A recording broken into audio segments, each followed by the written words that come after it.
business comes from questions and solving problems. And that's how our creativity just really expands into capitalism. Where would we be without all this?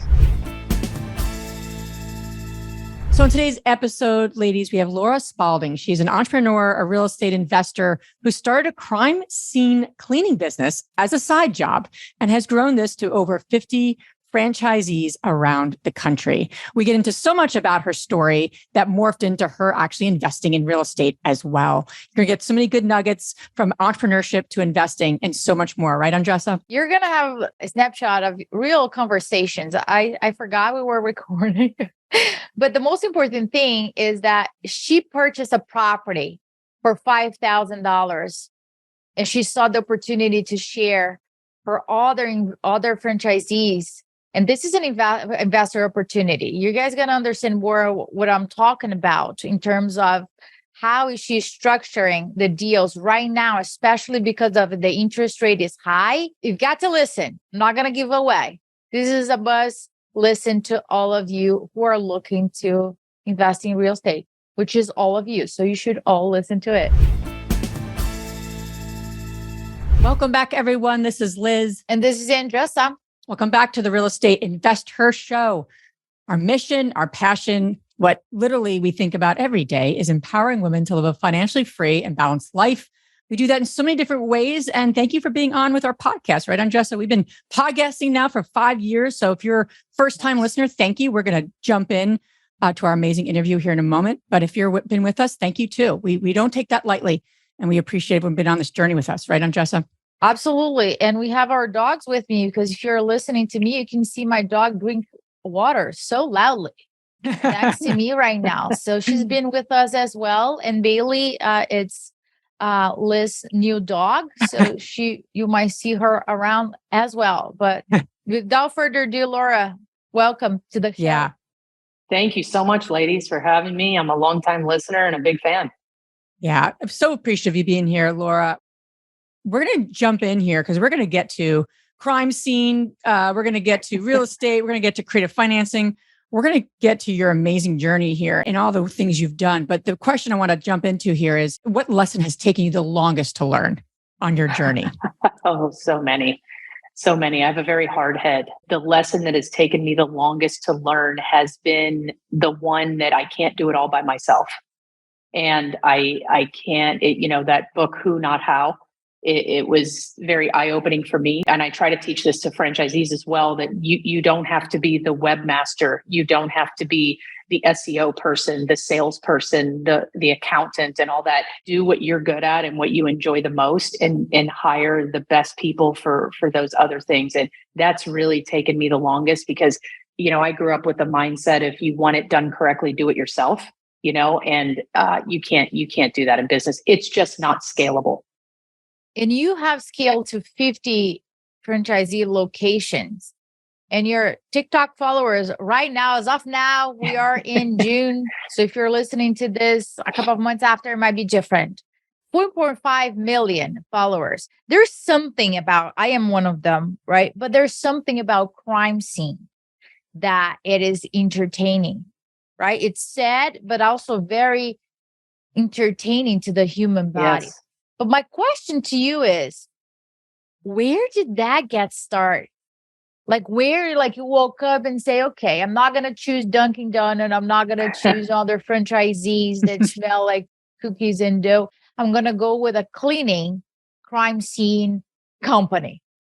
Break that down for me. It kind of happened, smacked me in the face, one of those things. So I right out of college, I got into law enforcement. And I was doing undercover narcotics. I was doing vice, undercover prostitution, just a variety of things. And I was having a really good time doing it. I was learning a bunch of stuff. I was, kind of grew up quite sheltered probably. So all of this was very new to me. And it was great when you're 20, 23 years old. But I think when I got into undercover narcotics, it really changed my mindset of, I didn't feel like I was making a difference at that point. I felt like I was putting my life at risk for no gain whatsoever. So, and I still feel that way today, that this war on drugs, it's never end. There's no end to it. It's cyclical. It's going to keep going. So I started to really kind of think, about my future at that point, which, was rare at the time. At 23 years old, you don't think that. And I thought, I really want to start a business. And initially I thought it would be a side hustle. But I was racking my brain of trying to think of something that I could do because I had very little to no money. I had about $2,500 in savings. And I before I knew what it was, I was house hacking. So I was living in a house that I had just purchased and I had roommates. And before I even knew what house hacking was. So in other words, I was living paycheck to paycheck because I couldn't make ends meet. Well, one night I was working a homicide and I was just kind of waiting around for the detectives. And the victim's mom came up to me and said, "When are you guys coming back to clean this up?" And it was one of those moments that I'll never forget because we kind of just stared at each other because I didn't know what to say. And she assumed that law enforcement cleaned it up. And embarrassingly enough, 7 years into law enforcement, no one had ever asked me that. And I had never considered after I leave what happened. And I felt horrible about that. So I just started on this fact-finding mission of, talking to homicide detectives and CSI people and saying, what do these people do after we leave? Like, who's cleaning this up? And they too were like, not only do we not know, it's not our problem. And I thought, wow, that's really callous. But their job was to get the evidence and leave. And the family was left with the aftermath. So it was like one of those light bulb moments. And I thought, you know what? I'm around this stuff all the time. I'm, shootings, stabbings, robberies, you name it. So I thought, I can do this. I can do this. So I kind of just started really investigating the industry, which was very small at the time in 2005. And I found a school it's not there anymore, but it was in Dallas, Texas at the time. And ironically, the cost of the school was $2,500, which is exactly what I had in my savings account. Of course it was. Yes, of course. Right. So I went to this school and learned the hands-on techniques of how to do it. But what wasn't taught was the business side of it. How do you market it? How do you price it? How do you sell it? All these things. So I still had quite a bit to overcome when I came back. I broke it down because I always think success, there's clues in people's stories, right? And so I love hearing people's stories because it really breaks down to a process, to how this amazing opportunity happened. So I thought, and the women listening, I really want to break it down. So number one, you start asking questions. Is this the right path for me? So just in terms of your curiosity, it was piqued. The next thing you did was you got curious in the role that you had, meaning there's so much opportunity every day that we just don't see. And you started to ask the question to that woman asked you the question, and that made you pique your interest to say, what does happen? And I think we don't realize how interrelated we all are. So in other words, what's happening next? Meaning, you have a project going on, a real estate project or a business opportunity. What happens next? Who's impacted? How are they impacted? Those are good questions. And then you started to get super curious, and then you found the pain. And I think that's the key. You found an opportunity to meet a need that was being unmet, and you were passionate about it. That's the other part of it. I think we could learn a lot from that process. And then you took the next step and then took the next step. And I think it can be applied really in life in general. Business comes from questions and solving problems. And that's how our creativity just really expands into capitalism. Where would we be without all this? When you went from your starting your own company, right? And now you have over 50 locations around. And correct me if you have a different perspective, but it doesn't really matter if it is what type of franchisee or if you're selling shoes, houses.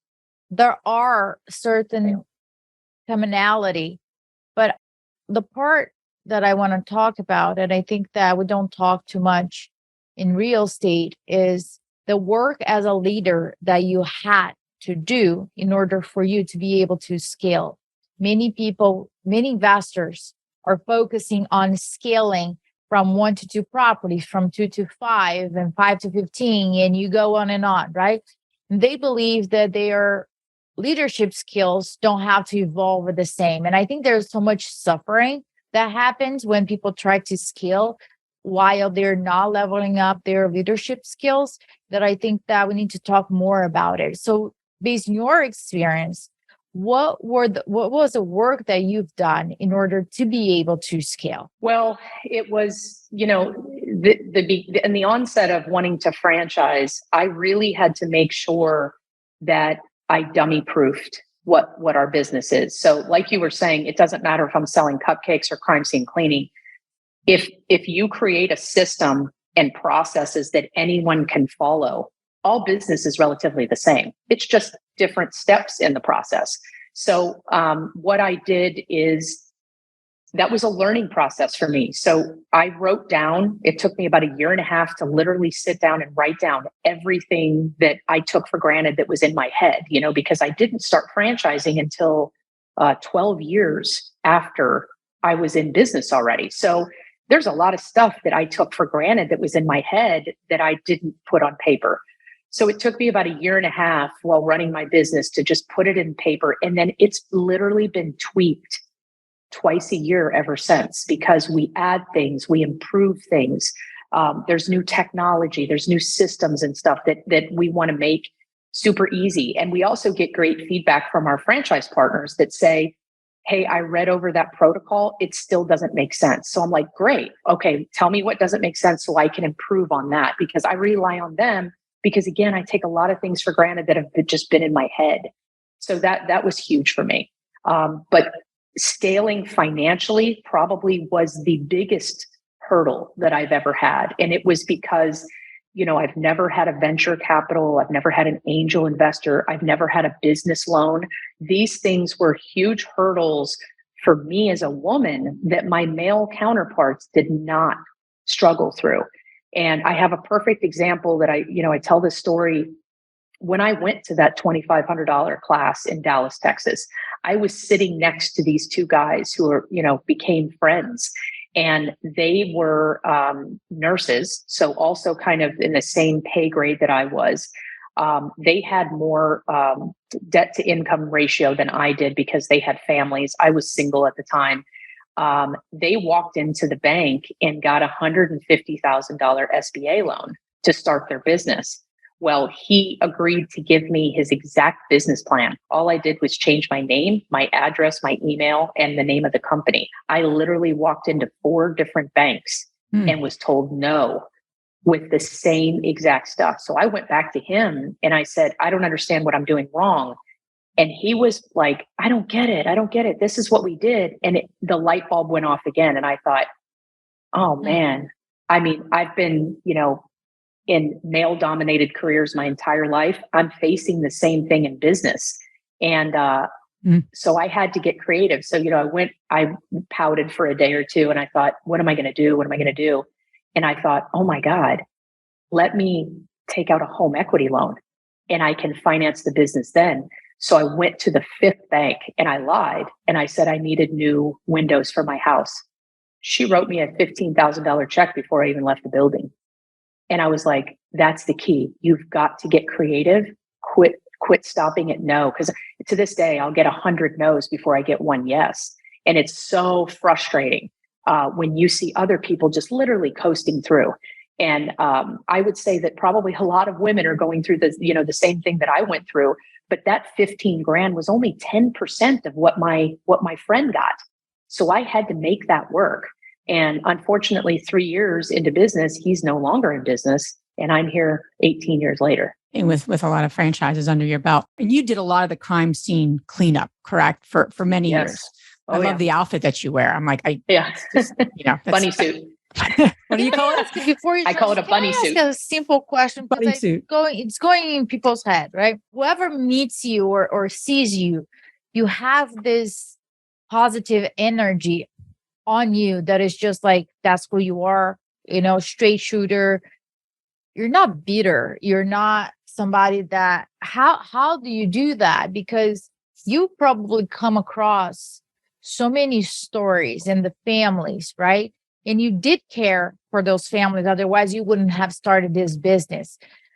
How do you do that? Protecting yourself, your mind. That was something that I learned in the military. I was in the military before I went in the police department. And there's a saying that we always have, and it's improvise and overcome. And what it meant to me was shit's going to go wrong every day of everyone's life. It's how you handle that shit and how you deal with it that will make you who you are. So it's almost a game for me now, that it's like, bring it, and let me see how I can grow and learn. And I remember my first meth lab job that I did, and I had just got trained. I didn't know how to price the job. I totally underpriced it. It was the hardest work I've ever done physically.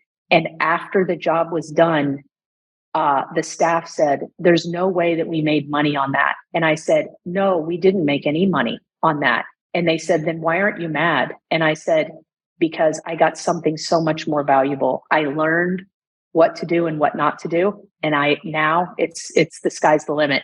So I look at even on a house, if I do my numbers wrong or something doesn't work out right, no worries. No worries. You know why? You pivot and you learn from that mistake. And the next one, you just double it. So you just really, it's your mindset controls so much of your life and how you go forward. Everyone is going to have bad stuff happening to them. It's how you handle it and how you look at it and how you deal with it. And, I've spent most of my time lifting up franchisees and employees and stuff. And it's like, you know what? Everybody's going to have a bad day, but it's what you learn from that day. It's very powerful. Absolutely. So I want to transition a little bit to your journey with investing, because I think it's fascinating. So, and you did a lot of the cleanup, right, Laura, in terms of, oh yeah. And I know you still do. I know, with regards to not every day, but you still get that. Yeah. That's, what do you call it? The bunny soup. Yeah. The bunny soup. So you're out there cleaning these homes. When did the light bulb for this next new venture of buying properties and flipping them come? Was that something you were already interested in? We were just like, this is an opportunity. How did that form? And then what were some of the next steps you took to start flipping properties too? So I've always had a intense passion for real estate, and growing up, not having any money and being, hand to mouth, so to speak. I didn't know how to get into that. This is 2005 when I started my company. So the entire time I'm trying to figure out, how do I do this? How do I do this? So I had it in my head, I need to make money in my business in order to save that money to purchase a property, right? So not knowing, a lot of things, I had no real estate investor friends. So one day I went to a hoarder property, and it was a 55 plus community. And the woman was a severe alcoholic. And I never know what I'm walking into when I walk into these places. So I knocked on the door and she opened it up, and it was a house of horrors. There was liters of vodka bottles everywhere, just piled up. There was used food containers from like pizza delivery and stuff. There was roaches, spiders, rats, like everything was just everywhere. And she's walking around barefoot in it. And she said, "I need to get this cleaned up because the HOA found out about it." So they own the condos, and her mother was there, and her mother's like, "I'll pay whatever. We need to get her out of this. We need to just she said the key words, "We need to get this place cleaned up so we can sell it."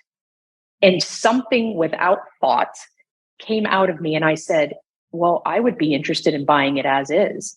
And her eyes just went like, "Are you serious?" Like, in other words, this place needs a match, So I said, "Yeah." And she's like, "Well, what would you pay us for it?" And I said, "Let me run some comps and I'll get back to you."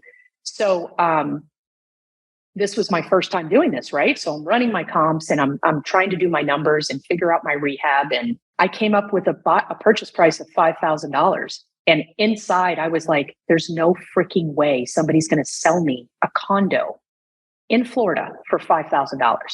But I'm like, whatever, I'll try it. You've just got to do it.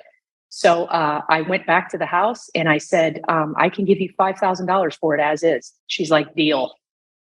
My God. And I'm like, yes. So that was my first purchase. And I put $19,000 into the rehab, and I sold it for $65,000. So not a huge deal, but still, what a confidence booster. And then I was like, okay, let's rinse and repeat. So I did it for about a year. That was the only flip that I did in that year. The rest I wholesaled and actually made more money off the wholesaling, anywhere between 50 and 65,000 on each wholesale deal. So the first year in 5 properties, I made $275,000. And I was like, okay, this is it. I've got to merge this in with the business because all of our clients are literally in the same situation. They either don't have insurance or they don't have the way to pay me to clean it up. So maybe their only way out of this is to sell the property. And it worked. So I created that system and we added it on in 2016. And I taught the franchisees how to do it. And probably 95% of the franchisees strictly wholesale it just because they don't have time to do fix and flip.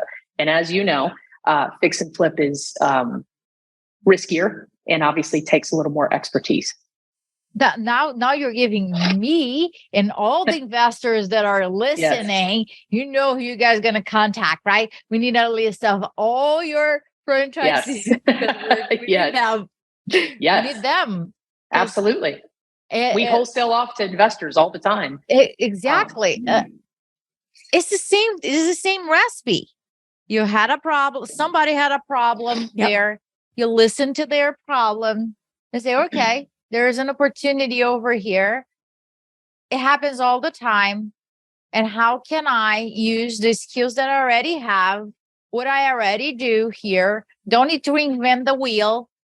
And support them to resolve their problem at the same time that supports me achieving my goals. And I think you did something really powerful too. You tested it. And I think so many women, when they're pivoting or they want to add on a service or they want to add on another kind of strategy in their business, we have to have this grand plan and have it all worked out before we even start that.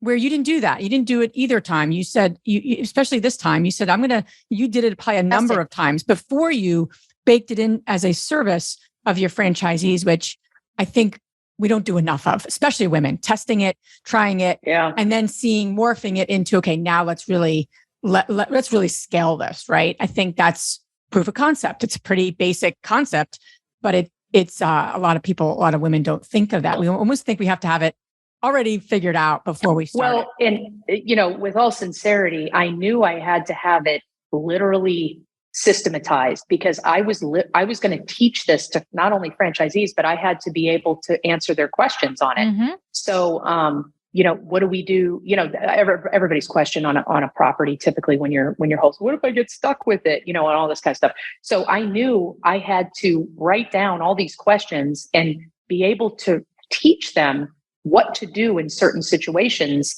And I didn't want to just roll out a half-baked concept because that would really just cause more trouble than good. We talked about this, Liz, in whatever, if it was a Minnesota or mastermind, somewhere in our many conversations. We talked about it, about women really having the need to have all the steps, the first one, right? In order for them to do it, because they want to make the right decision. And we keep pounding it and saying, there's no right or wrong. There's just a decision that needs to be made. And if that didn't go the way that you thought it would, you learn from it. Test it.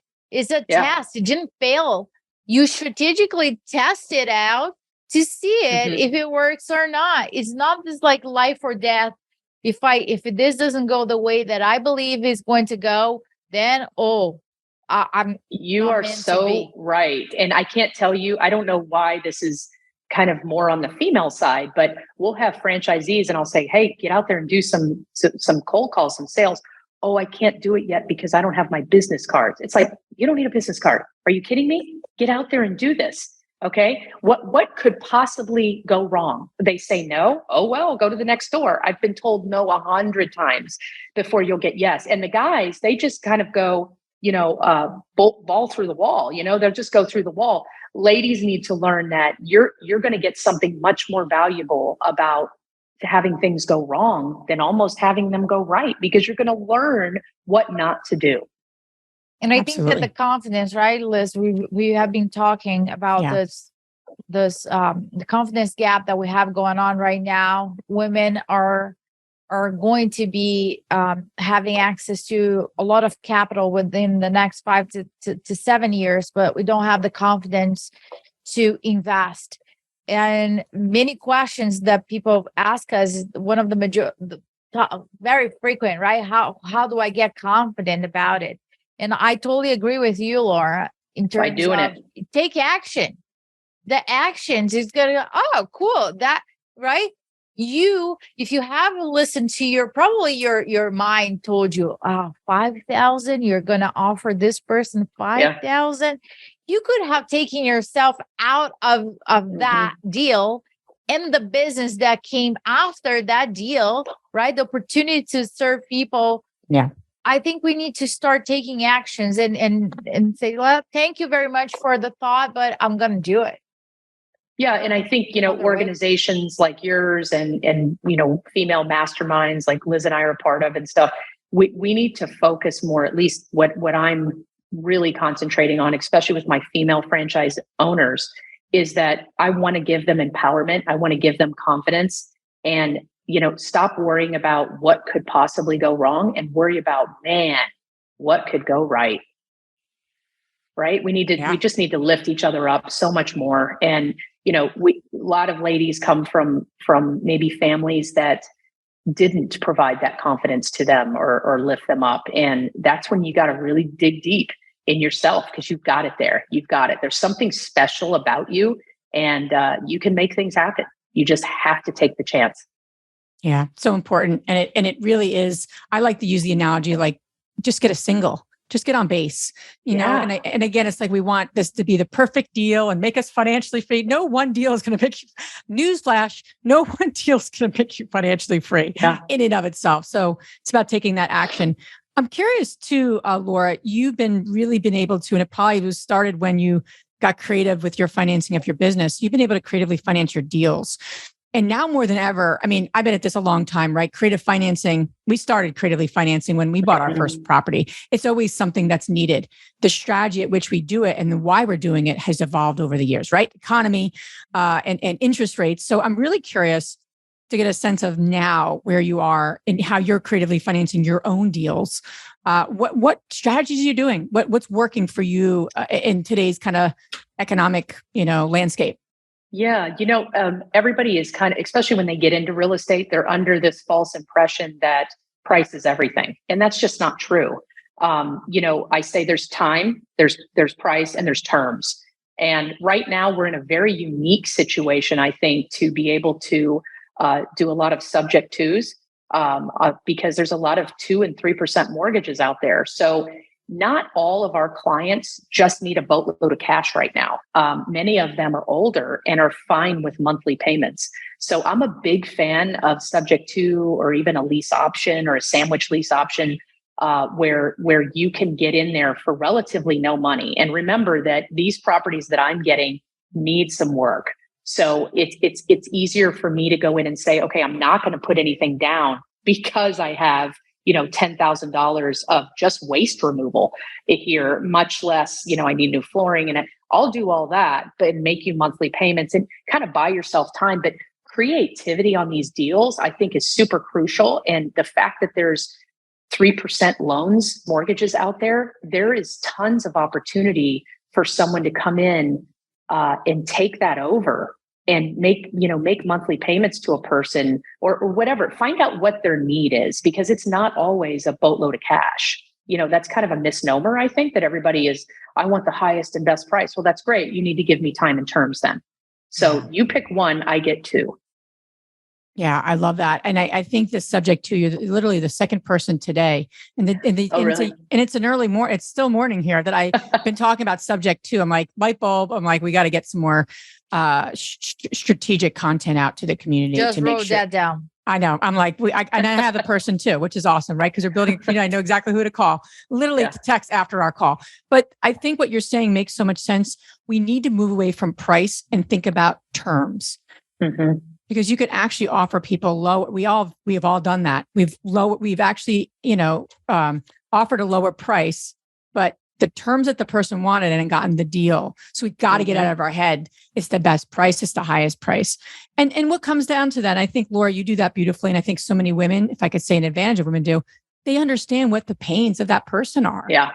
And that cash flow for somebody older in that demographic it could be really helpful rather than having a big tax burden, because that's what you're causing people is to have a big old tax burden. So I love that as let's get out of the head of the price and get really obsessed with the terms and how we can creatively put those terms together. So that's exciting. What's been your latest project? I'm curious. I'm in the process of selling one of my short-term rentals. It just didn't do as well as I anticipated. So, I'm going to offload that and hopefully buy something that is, going to do a little bit better. But I'm sure you guys as well see there's a shift in the market.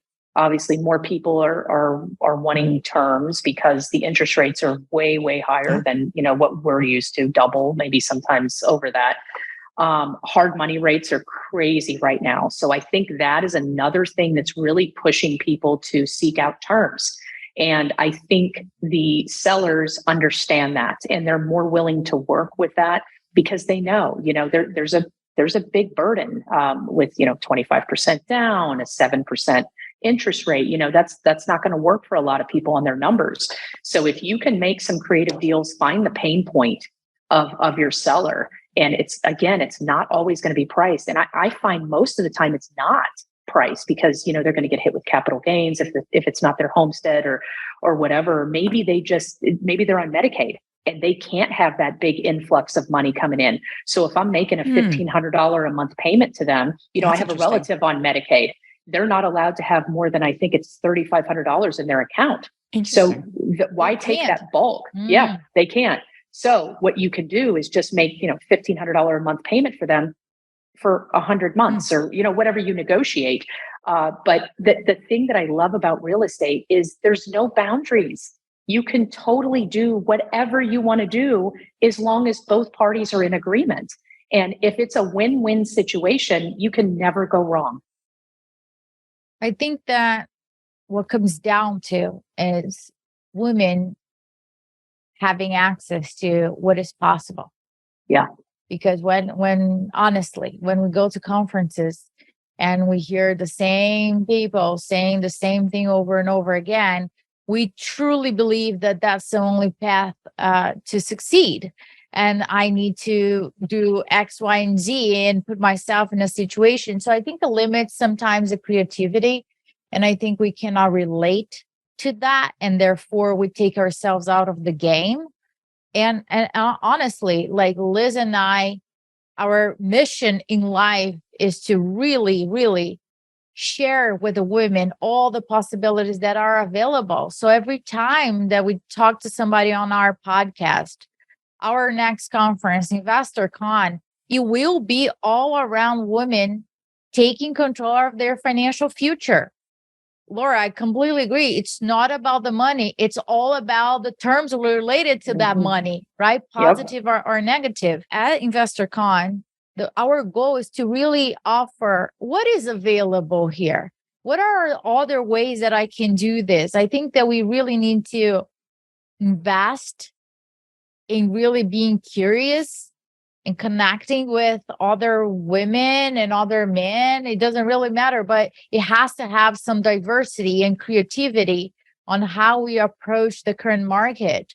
I don't think we can continue playing the same game with the same point of view. It's not going to get us anywhere. And then we're going to start in the complaining and victim mentality. And I don't play that. Right. So I'm so glad you're talking about this. And I think that could be an entire episode on its own.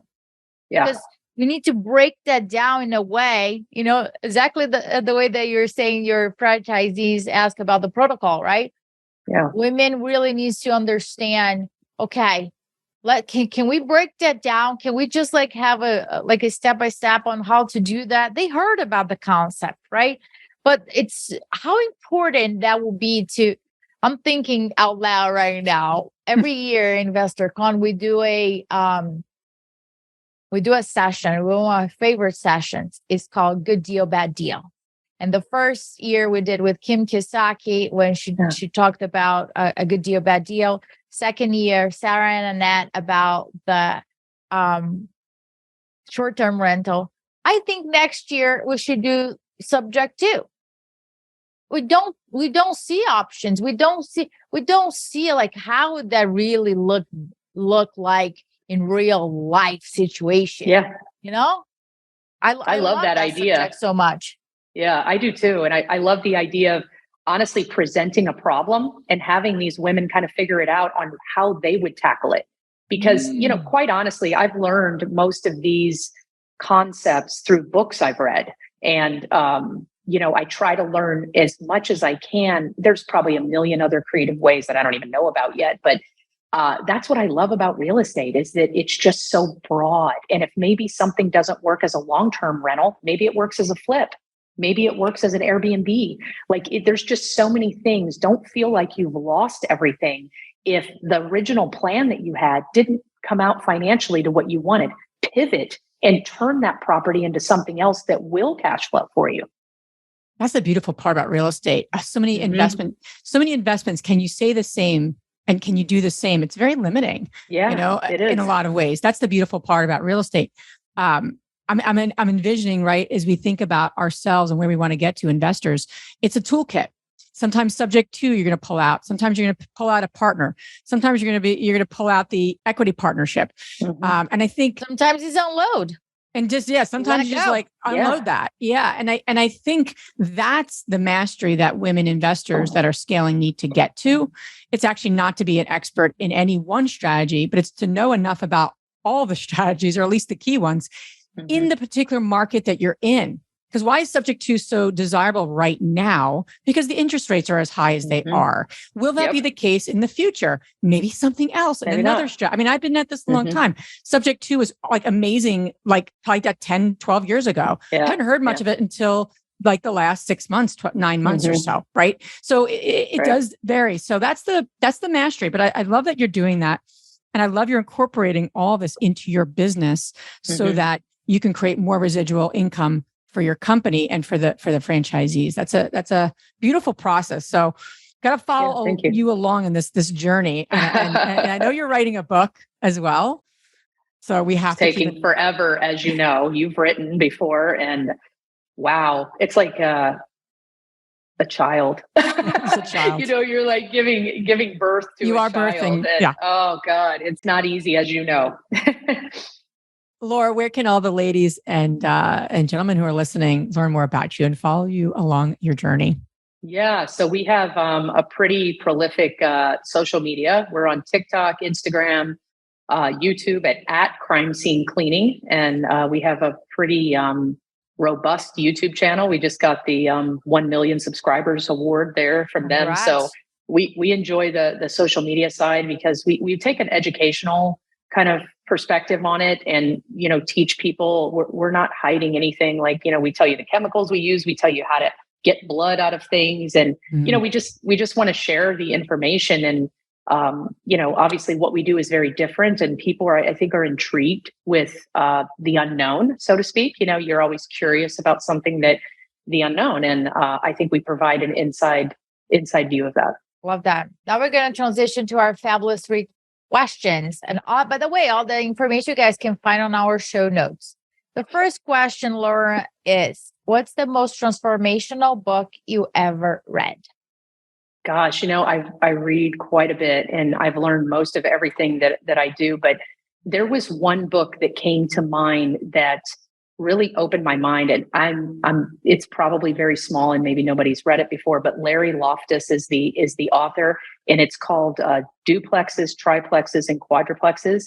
And in that book, he literally lays out a step-by-step of how to buy these things and what to look for. And I was, probably 27, 28 years old when I read this. And I was like, wow, I would have never thought, hey, it's great to have different water meters for a quad, instead of lumping them all together and saying, we'll split this 4 ways. So I thought that book was excellent. And I really kind of attribute it to me getting on the path of saying, all right, I'm going to try it.